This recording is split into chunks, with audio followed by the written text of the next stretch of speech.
disillusioned.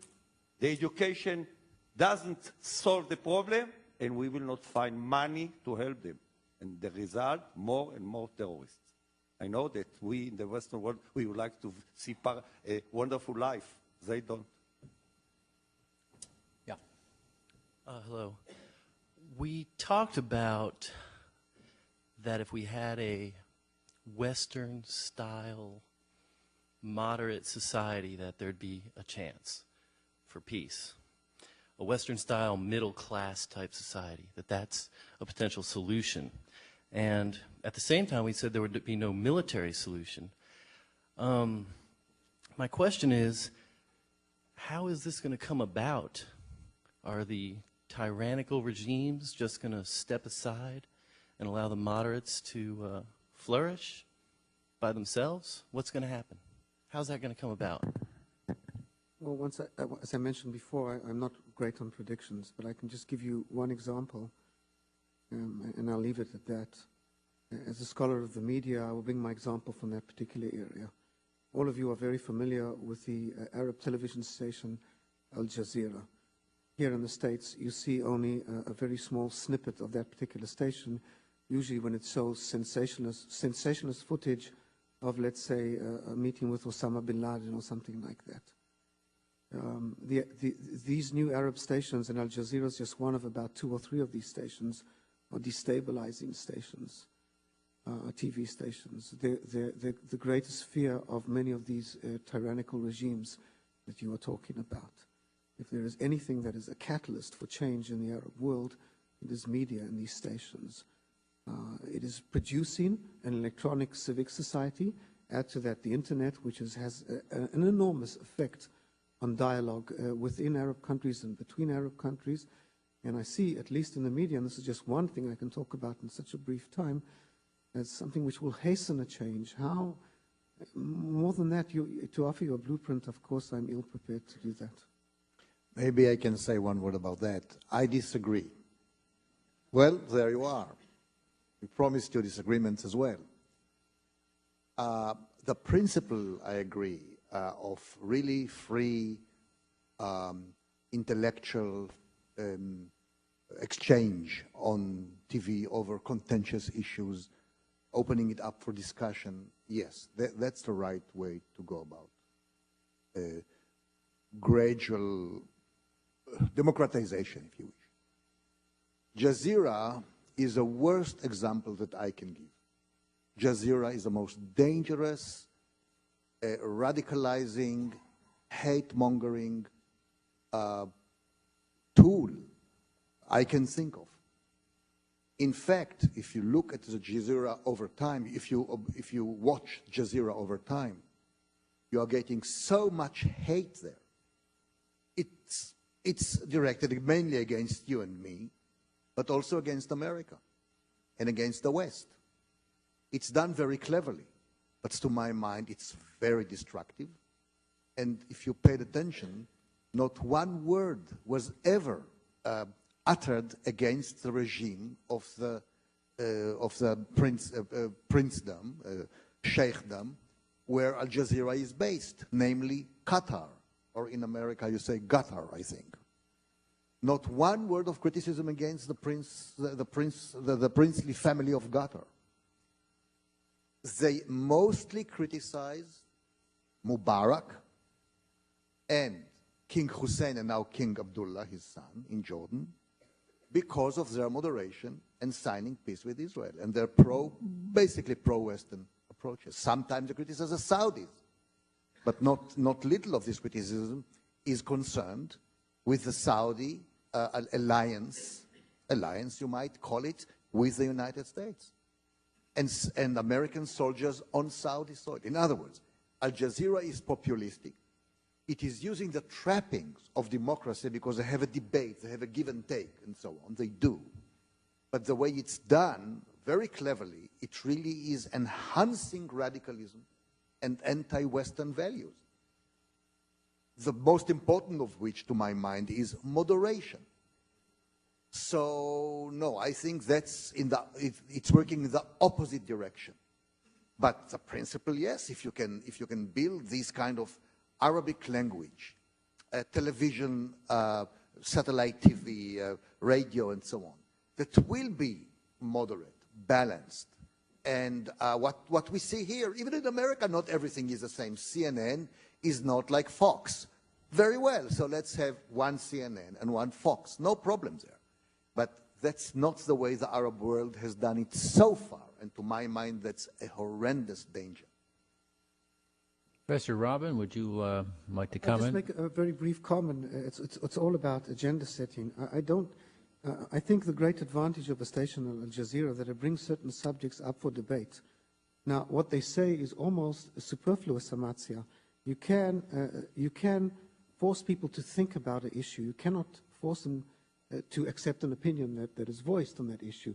And the great advantage of Al Jazeera is in its agenda setting. It's bringing up issues that were swept under the carpet in the Arab world for so many years. And of course, they have an opinion, and I would agree with you that often it's inflammatory and often it's anti-Western, but at the same time, it has gotten people thinking. The clock started ticking, and you cannot force people to accept an opinion. You can force them to think about a subject, but not necessarily to lock, stock, and barrel accept what is broadcast on the I can TV. say that they attacked Mubarak 10 times more, maybe 50 times more than they attacked Saddam Hussein. That's for you.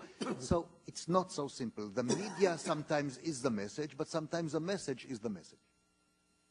Sir. I'm having a very difficult time understanding the logic of expelling Yasser Arafat from the country. And it would appear to me that I would rather have him under my thumb than marching through airports in Rome and Athens and Paris with a whole group of media people behind him, gaining momentum as he goes. And I'm wondering if somebody would like to comment on that. I agree with you. I agree with my colleague. I agree with you and with my colleague. Is there a dissenter? Consensus. We're all united. All right, that's good. Yes, sir.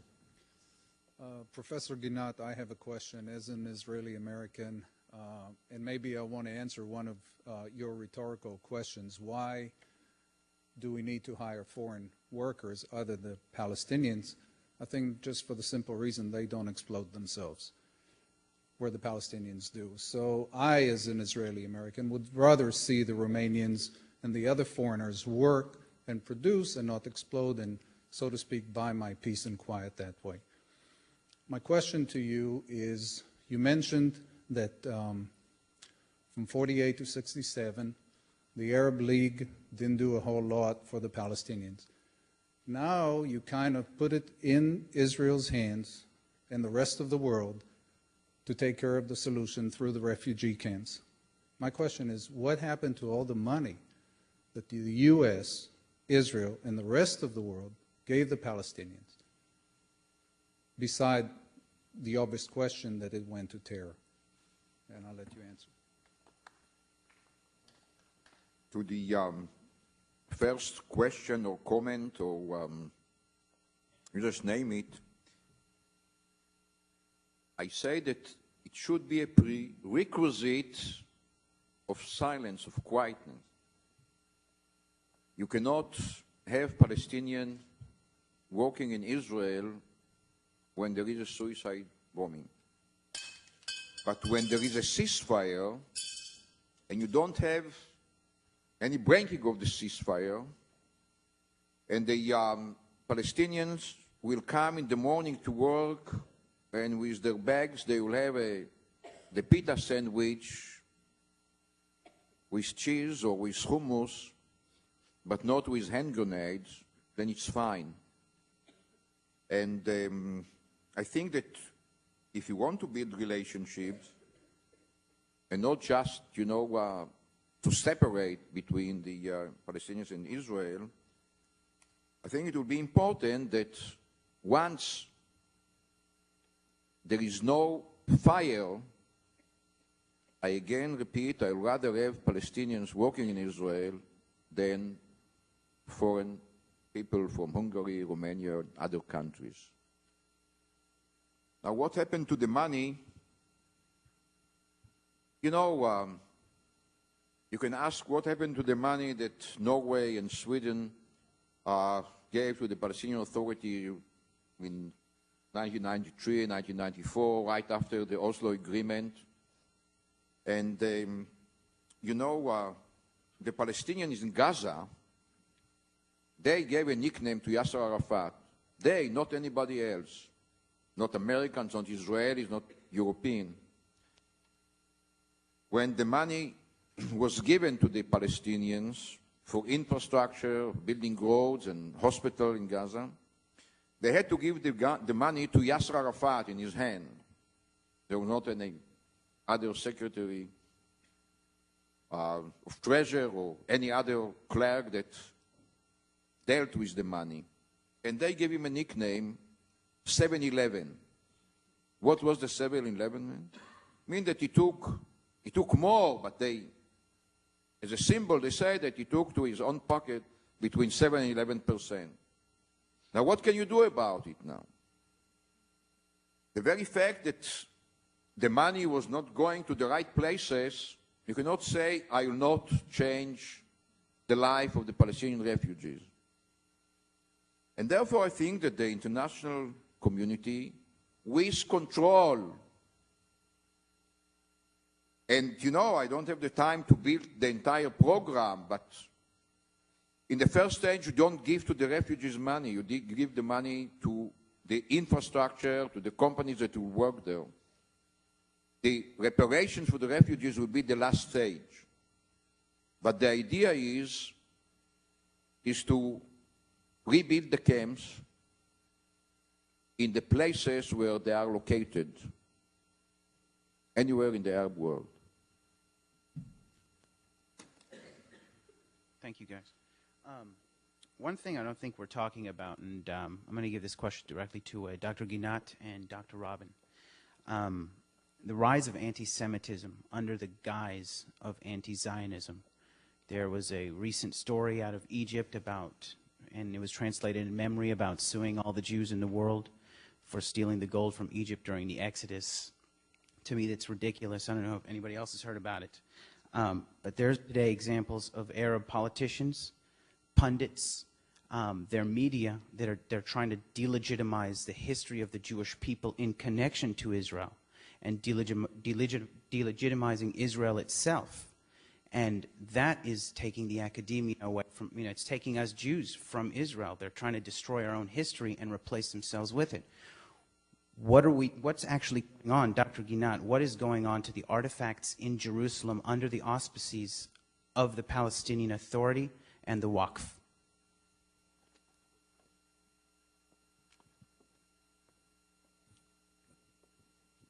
Could you just repeat what do you mean by what's going on in Jerusalem? The Waqf has control of the religious areas, the Jewish religious areas, and they pretty much dictate who goes in, who goes out. Is there digging in Jerusalem? Are they destroying Jewish artifacts that can, that can prove to the world, as if they don't know it, that we actually do have a history there? Thank you. The Waqf is the one who controls Temple Mount. Also, for the status of Jerusalem, there are several proposals, and one of the proposals that I support is that it will not be the Waqf that will control Temple Mount. But it's correct. They excavated on Temple Mount, and they built the largest mosque in the world, the largest mosque in the world under the Al-Aqsa, in the place that was known as Solomon's Stables. Now, if we talk about destroying Jewish artifacts, one has to understand that the Temple Mount, if we roughly divide it to two parts, the northern part and the southern part, the temple could be only on the northern part of Temple Mount. Because the first temple was built around 930 BCE by King Solomon, was destroyed in 586 by the Babylonians. It was rebuilt in between 520 to 516 BC by Ezra, Nehemiah, Zerubbabel, and was destroyed by the Romans in August of 70 AD. Herod the Great, who reigned between 39 to 4 BCE, built the ramp and enlarged the temple, but he built the ramp on the southern part of Temple Mount. So there were Jewish artifacts there, but not part of the temple, in the place of the Al-Aqsa.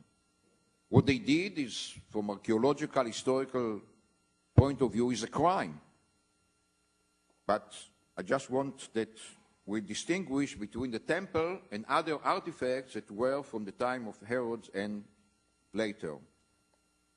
I think that later, the Israeli Antiquity Department took care that they will not continue to excavate on Temple Mount. They did cause a damage there. We'll have just the last two questions from the people standing. My question is back to the demographics, and it's fairly simple. Is there something embedded in the Muslim mentality that you describe as overtaking all of the Palestinian causes that is anti-birth control, or could it be that able men herded in camps and fed by the UN with no employment have nothing to do but breed? Is that 5% built in, or isn't it? The 5% a year. No, the question of the reasons is very complicated. In Gaza, maybe because of they are very upset, maybe because of the curfew.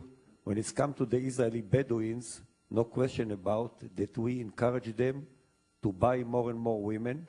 And you have to understand, in Gaza, Hebron, and southern Jordan, it's very cheap to buy women. So we prepared for them all the environment to do the job, and then we pay them.